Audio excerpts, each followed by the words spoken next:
Hey everyone, this is TJ and you're listening to Beyond the Ring podcast, and this is the AEW Dynamite Fight for the Fallen review. So this week's AEW show was a really fun show. I enjoyed this show very much. I would say not a great show or something. We have seen great shows and all from AEW Dynamite, but not a very championship title defense or something that we have seen here.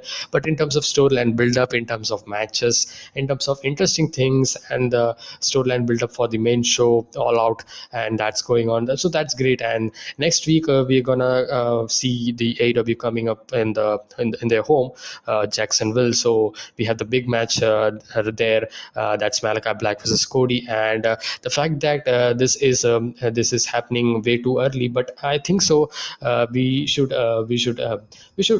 say that maybe this match, another match, may be in store for AEW All Out as well. I think so. And because and they should have time to build up as well. So they have 3 to 4 weeks, I would say, after the next week's show, if they want to build this match again for second match or something at AEW All Out. And let's see how it goes. But so far I'm very invested, and they are really updating it by Malakai Black cowardly kind of attacking Cody. And Cody's redemption story is awaiting, and that's gonna be happening next week, I think so.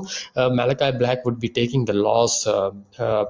Taking the loss, but I don't want him to lose the. But the story warrants that, I think so. And the heel is getting very very strong, and the face is getting nothing, and the face is getting attacked. That is Cody. So that story warrants that. But let's see how they goes, because if Malakai Black don't win, then his whole momentum would be going. So I think so. Maybe for the fact that maybe we can have Malakai Black win this homecoming next week's Jacksonville's show match, Jacksonville's Dynamite actually. And in the if they are planning to have the another match at AEW All Out, so then we can have Cody getting the victory there. So that's what my thought is. So again, man, this show actually began with the 10-man tag elimination match. Hangman Page, the Dark Order, Evil Uno, Stu Grayson, John Silver, Alex Reynolds facing off against the Elite, representing Kenny Omega, Matt Jackson, Nick Jackson, Carl Anderson, and Doc Gallows. So the entrances are very unique, and it was really good. Where the Elite's entrance was kind of a very comedy kind of entrance, and that was good. And having that NBA style entrance complete with basketballs hopping around, and they actually getting the ball into that onto the basket on the court basket. And that was good. And again, Hangman Page, the Dark Order's entrance was also very good. So again, getting into this match was very fun to watch, very entertaining match, and I loved this match, all things they actually did. And finally the result actually was where I didn't thought about that Hangman Page would be losing here, because I thought about the story is gonna be like this, like Page is gonna get the victory, and then they're gonna have a kind of a reason that this is the number one contendership. And that's the thing actually. If they win, they would be getting the tag title shot, the Dark Orders, and the Hangman Page would be getting the title shot, the AEW title shot on Kenny Omega. But that wasn't it there, because in the end we saw only Stu Grayson and I think so, yeah, Stu Grayson and Hangman Page. And Hangman Page was power bombed onto the apron by Young Bucks, I think so, or Dog Los Carl Anderson, I think so. Any two of them, I think so. And then there was a 3-on-2 kind of situation where Grayson was finished by Young Bucks, the two knees, and yeah, BT trigger. And after that, Silver, yeah, John Silver, actually, not Stu Grayson, John Silver. Actually, the Stu Grayson's performance was so good, and the Dark Order's performance was excellent, especially Stu Grayson and John Silver. And it was really fun to watch them flying around and having some moments there. So it was a very very fun match. And finally, they actually BT trigger the John Silver, and he was eliminated. And then there was Hangman Madam Page alone against three of the guys, and Hangman Adam Page finally hits that buckshot lariat on both young bucks, both Matt and Nick.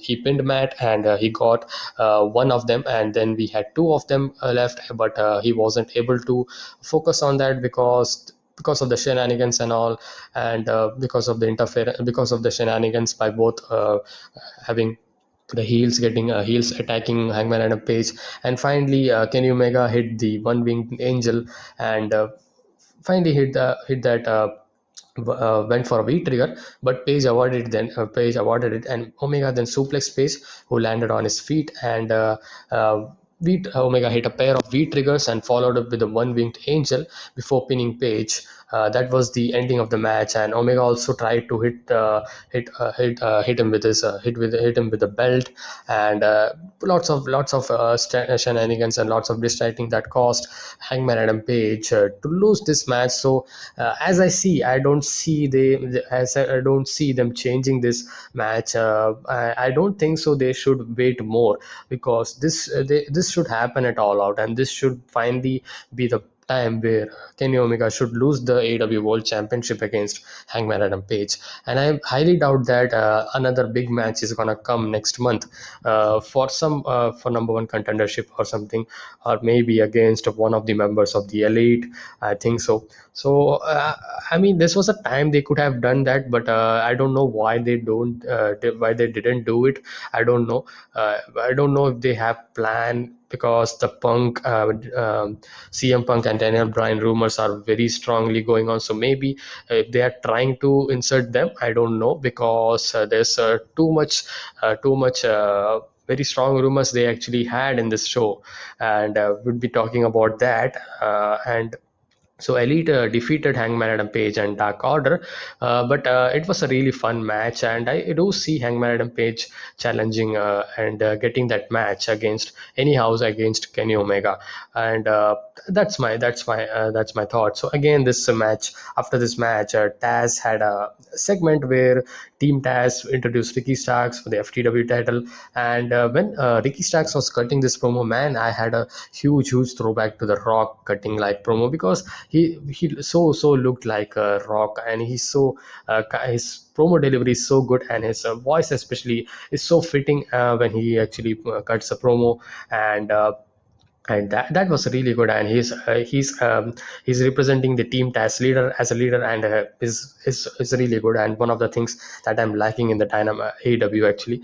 And he said he loved the band, and Powerhouse Hobbs would have loved it too if he had been there, but he was out recruiting, and Stacks cut a promo about getting rid of Brian Cage, and Brian Cage didn't care about him when he was injured. So that's what more kind of his explanation was. So kind of he was explaining to the fans, felt like he was kind of a face character, but because but here the main face is Brian Cage, but he was explaining to the fans what he did, and the fans are booing, but fans are loving also as well. It's not like they are booing kind of Roman Reigns kind of boo that Ricky Starks is getting, and they are loving it. He split it up with the and became the leader of Team Taz, and they were long awaiting Ricky Starks to get that spotlight, so he's finally getting that. So Brian Cage come up, but Ricky Starks runs about, and that was it, this segment. And really nice segment, I would say, and short segment, and yeah. And we get an update after that Hiroshi Tanahashi is gonna be challenging the IWGP US Heavyweight Championship champion, who is gonna win Hikuleo, or the current champion that was being crowned last week, Lance Archer, who defeated John Moxley. And so we had a John Moxley promo as well in the kind of the ending of the show, and we'll talk about that in the later on the show. So getting into this again, we get to the second match, which was Santana and Ortiz versus FTR. So Santana and Ortiz obviously was with Conan, their representative manager, and FTR was obviously with Tully Blanchard. And this was the match that I was really looking forward to in this show. very looking forward to, because I was so invested into this storyline and their promo cutting and all the poverty that they told about, their hardships they actually had, and both of them were saying that they had or their own difficulties passing through these things and the hurdles that they faced.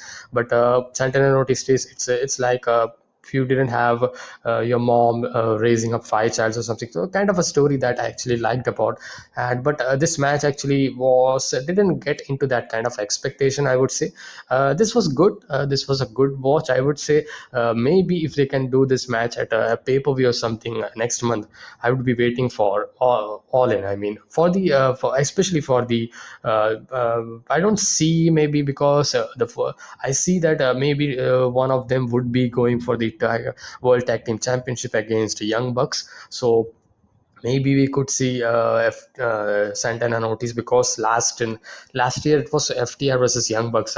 If I remember correctly, I don't know, I don't think so. They would be doing this again. So it's a very long time if they wanted to do another number one contendership at All Out. So they can do that in any of the Dynamite show. So that's a lot of time. But still, if they do in any of the Dynamite show this match, I'm still on to this, because this match actually was called upon because Cash Wheeler got injured his arm, and he was on to the actually was climbing up the on the top rope, and one of the Santana actually goes up, and he actually pushes Cash Wheeler, and he actually hits the ring metal actually, and he actually injured quite a lot, and blood was coming out, and he kind of was holding his arm, and he got around to the ring side, and he was gone. So that's why this attack team match. So I do know safety is first for the wrestlers. So the good decision what they did. But after that, Harwood actually performed in the end a spine buster on Otis for a near fall, and in the end we saw this match actually called upon when was so in the finishing stretch of this match, we saw Harwood is back up with a kick to the ribs and the brainbuster to finish Otis. So his patented one of the best brainbusters in the business. He hit that, and that was it. It was kind of a I would say it was kind of abrupt kind of ending. I thought about that. I didn't observe that kind of injury, but when I read about the news and all, and yeah, articles and all, I thought I actually known about that. Oh, that's why they actually had this match cut short, because if they would have been I mean, this would have not happened. So it would have been a very good match in this week's Dynamite. One of the best match of the show would have been, but it didn't really got. But nothing to say about it was kind of bad or something. It was really hard hitting match, really fun match in that aspect, and it was competitive as well, and they were having chops and all the things that we expect, all the things that we expect from this two rugged guys. And they actually told the story as we are from the back, we are from the region where we actually did this kind of thing, and they were doing it all the things that they can. So it was never felt like it didn't have any connection or something. And they really had just like the promos. They really had a very good chemistry, and I'm very on to this if they have one more match in the future next month or something, and hope I see this match again. And we get to a promo after that. Britt Baker actually cuts a promo with Alex Marvis, and she says that she knows Tyler Rose's stuff, but she made Rose tap out last week, the broken wrist, and she's awesome. She actually just say about her good things about her because she's Britt Baker DMD. So that was the a small promo that she every week she does that. And so I think so she's injured, so she will just do this promo. So she's going to be okay, as I've read that before AW All Right, and that's that AW Women's Championship division. the defense would be there. I'm very very hopeful about, and I'm very confirmed. And Tony Schiavone then announces that the second Rampage, August 20th, and this was the announcement because Tony Khan's major announcement. I thought about the Tony Khan would be coming up, but Tony Khan didn't come up. Tony Schiavone announces that the second Rampage is gonna happen August 20th, and the first is August 14th. I'm very excited, man. What's they have stored in for, because man, oh, maybe if they have pulled upon, if they pull Daniel Bryan into the Rampage first show, and the second show would be CM Punk, because they had a really really hard rumor, man, in this hard signal that they had, and they said that second Rampage August 20th will take place in the United Center in Chicago, and as soon as they said that, fans started chanting CM Punk, CM Punk, CM Punk, and it's they are calling it as a first dance. So they first dance, this actually name was kind of trademark a few weeks ago, I think so. I read about it. AEW actually filed a trademark of this word first dance, so they are using this at AEW second Rampage show, which is on August 20th. So that's an announcement, and they are really hinting it that after that, right after that, we saw Darby Allin's promo, and says he will be in Chicago, kind of hyping up, as well as he said that he has heard people talking about being the greatest, and you can prove that in AEW. Can prove that you are the best in the world, he says. And as soon as they say, and fans were pretty confirmed, like CM Punk is gonna come. As much as I do, as much as very wanted that CM Punk should have returned to WWE when he returned to that backstage program. But they didn't do it. Nothing. I mean, I don't know if CM Punk wasn't interested or something, but man, this AW has lots more relationship with promotion, so that's the thing as well. That advantage is very very going for, because they can wrestle it for any promotion, like in a New Japan, in for NWA, Impact Wrestling. So there's a lot of doors open for AW guys. So that's a very very big advantage that the AW wrestlers are getting. So much experience that they can take about. So much wrestlers that actually come about in from New Japan and all, and that's a very great if you see. And in WWE is WWE, and they do their own stuff, and they have their own good talents, great talents. But this kind of stuff, I mean, this is the best that they're doing. So again, man, I surely think so. CM Punk is gonna debut at Rampage second show. So let's see, man, how it goes. Because there's another thing that's going, that maybe, just maybe, all out would maybe not happen at the scenario that they think about, like at Chicago, maybe, because the COVID cases are increasing. So they could have planned about that. Maybe we could do at a Rampage second show, and maybe we could have the surprise of Daniel Bryan the first show of Rampage. Think about that, man. Think about that. And I mean, WWE is missing on so much things. And the only thing that is positive news, I mean, WWE is getting, is that Braun Strowman may be coming, or maybe heading to WWE, and I'm very happy if he's heading towards him. And I want him to debut in return in SummerSlam. So another discussion I thought about, just actually said that we again go to this IWGP US title match was the next, where Hikuleo actually challenged Lance Archer, the new IWGP US champion, which was crowned last week when he defeated John Moxley. And Hikuleo, Lance Archer, this match was a big guy, kind of a behemoth kind of match. Both were say like 7 feet tall kind of guy, and Hikule is so tall, man, so tall. Lance Archer actually looks like he's kind of in the range of 5, because yeah, really, I mean, he would be more than Omos, I think. Yeah, I think so.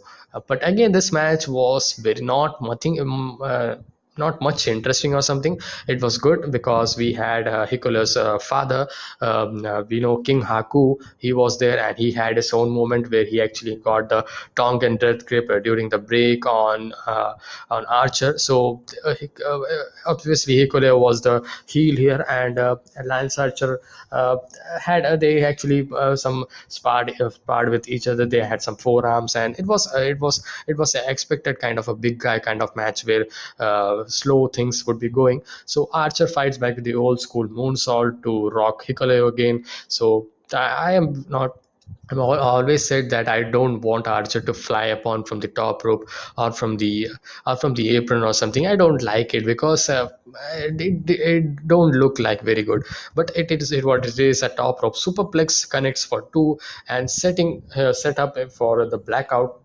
and retained the championship. So it was never felt like Hikole was gonna win the championship. And right after that, we had the news that we already had Hiroshi Tanahashi would be the next challenger for Lance Archer, and this is not going to be happening. This match is not going to happen on AEW Dynamite show. This is going to happen at New Japan in Japan. New Japan.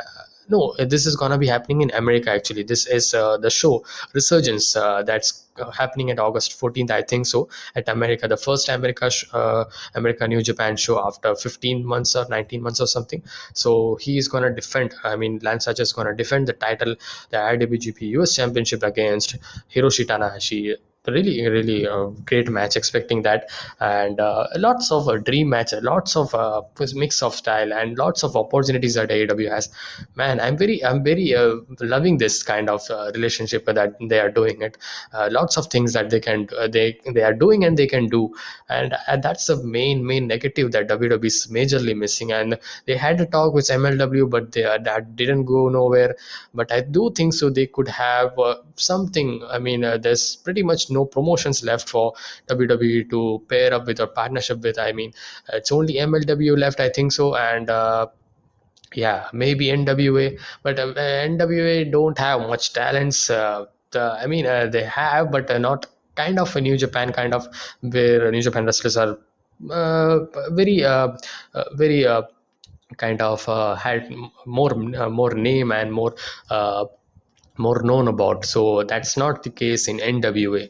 So again, this was the match, Lance Archer versus Hikuleo. We get into the Cody Rhodes segment where he was on the backstage and he was getting back for an interview. But Malakai back comes up and he kicks, and they had a brawl onto the stage, and he hit that patented punch to the chin, and then he got the kick from Malakai Black, and some other wrestlers comes up and kind of have restored order. But a Fuga del Sol was get hit by and eaten by Malachi Black's Black Mass, I think so, that kick.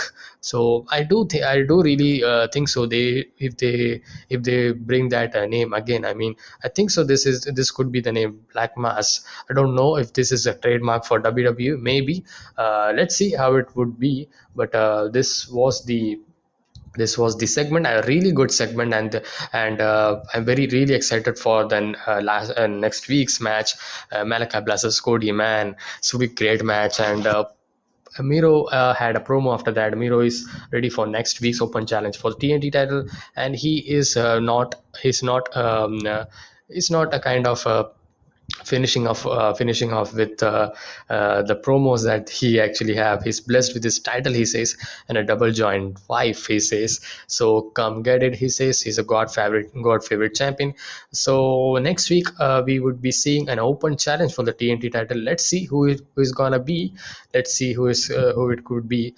And we had a after that we had an Angelico private party for the office. The rest of home is at ringside along with Marco Stunt, Jungle Boy, and Helico. This was the match. This match, a Christian Cage Hardy feud that actually escalated into this six-man tag team match. This was fun. This was decent, I would say. Pretty decent was for what it was. Really had short time because we had two matches as well announced. One match was Julia Hart versus Thunder Rosa. So they were getting kind of having difficulty in having matches. Yeah, but I do know that FTR match was called upon because of that injury, because this match didn't got much time, and I was not very expecting for this match to be very good or something. The least I mean expected match. But again, there's always a one match that least expected, and this is one of the match. And we also had Julia Hart versus Thunder Rosa, which was just a debut for the official signing of Thunder Rosa on AEW. She's the official AEW women's wrestler at AEW right now. Thunder Rosa gets a match against Julia Hart, so it's a really nice experience for Julia Hart as well. Nothing wrong. It was nice for what it was, and this was a squash. You can say that Thunder Rosa got the victory by hitting that the Thunder Driver, Fire Thunder Driver, and the Angelico private party got a loss here where Christian and Jungle Boy actually got the victory here by Christian Cage hitting that frog splash and get the pin, and that was it. And I do expect that Christian Cage turn on Jungle Boy. That is one of the moment that I'm also waiting for. They are not kind of having an attention on this storyline because so much going on, Cody and Elite thing, and can you I mean whole other things as going on, so they are not focusing on that much. But again, this was the match, and we get finally to the main event where my first time ever, Nick FN Gage is having a match. Who's a king of death match and who has done mind-boggling stuffs in the death match scene. And right about I want to say that I'm not a fan of deathmatch, and hopefully would have listened so much that deathmatch fans are very very less. I mean, there are fans who like this kind of stuff, but as I felt this match, when I saw this match, I didn't thought about this match actually get into a very uncomfortable position or something, because it didn't was like that, I would say. I would say that the Lance Archer versus John Moxley was kind of uncomfortable when I saw that. But Nick Gage or Chris Jericho, it was very fun to watch because there was blood coming out. I mean, but I don't know, man. Why I'm not a fan of that match, but I like this match. I would say not a very great main event or a best match or something, but a fine TV match, I would say, and a fine TV main event, and the storyline going on. The second labor actually, and Nick Gage, Chris Jericho, they actually had a really good match here. I would say a really nice match. I would say they didn't had as I said, they didn't have much about a very brutal stuff, and yeah, I'm very okay with that what they did. And we had a tube light stop, lots of tube light stop, light bulb stop where he was having smashed onto the glass by the Hurricane Rana by Chris Jericho onto Nick Gage. Nick Gage had a lot. I mean, Nick Gage got a lot of offense from getting from Chris Jericho. Chris Jericho actually got a lot of offense on Nick Gage, and Nick Gage was taking all the bumps and all the things. Chris Jericho also had also some had some got from Nick Gage where he was piercing through that broken light bulb, and the code breaker at one of the point, code breaker is countered into spine buster onto the glass, and Jericho screams a lot of selling that was there. And I mean, it's not like I'm saying it's not giving pain or something, but this was I do had my thing that thinking that when this match was playing out, Nick Gage is not showing his all the crazy stuff that they added. But I have watched his documentary and what all stuff that he had did with in the deathmatch scene. I have watched his entire match or something, but I have watched his documentary, so I have seen that, and the way he had matched with Matt Cardona as well. That's not the level that Chris Jericho did. I mean, I'm not expecting that kind of thing. I'm not saying I'm very disappointed or something, but they didn't show it, and that's good for me, I would say that. And Gage actually grabs another 4-on-4 kind of light bulb, but Jericho hits him with a mist, the green mist, to the tribute to the great Kabuki, I think so. Yeah, yeah, yeah. Again, is the great Kabuki who it is? I don't remember his name.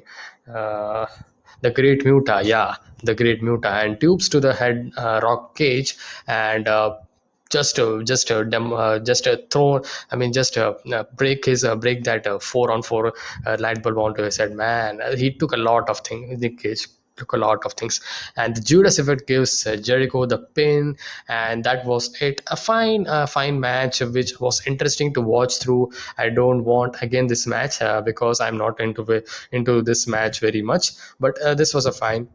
Main event, I would say in this month, a lot of special dynamite show, but the main event that I most liked upon was uh, the Darby Allin versus Ethan Page coffin match, and again the John Moxley versus Lance Archer was also good.